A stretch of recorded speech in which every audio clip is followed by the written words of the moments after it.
ইরানে যুক্তরাষ্ট্র ও ইসরায়েলের যৌথ আগ্রাসনকে ক্রুসেড বা ধর্মযুদ্ধ হিসেবে ঘোষণা দিয়েছে বিশ্বের অন্যতম দুর্ধর্ষ গেরিলা হিসেবে পরিচিত চেচেন বাহিনী।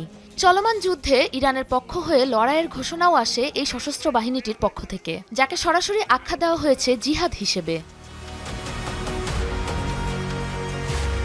মূলত রাশিয়ার স্বায়ত্তশাসিত চেচনিয়া প্রদেশের আধা সামরিক বাহিনী হিসেবে পরিচিত এই চেচেন সামরিক ইউনিট, যারা রুশ প্রেসিডেন্ট ভ্লাদিমির পুতিনের ঘনিষ্ঠ সহযোগী রমজান কাদিরোভের অনুসারী।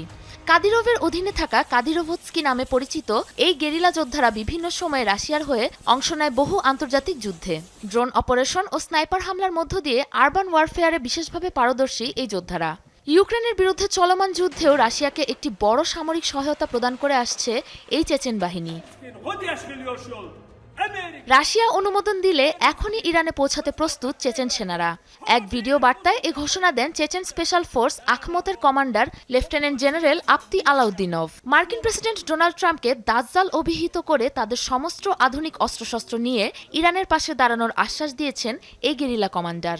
অন্যদিকে কেবল সামরিক সহায়তাই নয়, এই যুদ্ধকে কেন্দ্র করে পুরো মুসলিম বিশ্বকে ঐক্যবদ্ধ হওয়ার আহ্বান জানিয়েছেন চেচেন প্রধান রমজান কাদিরভ।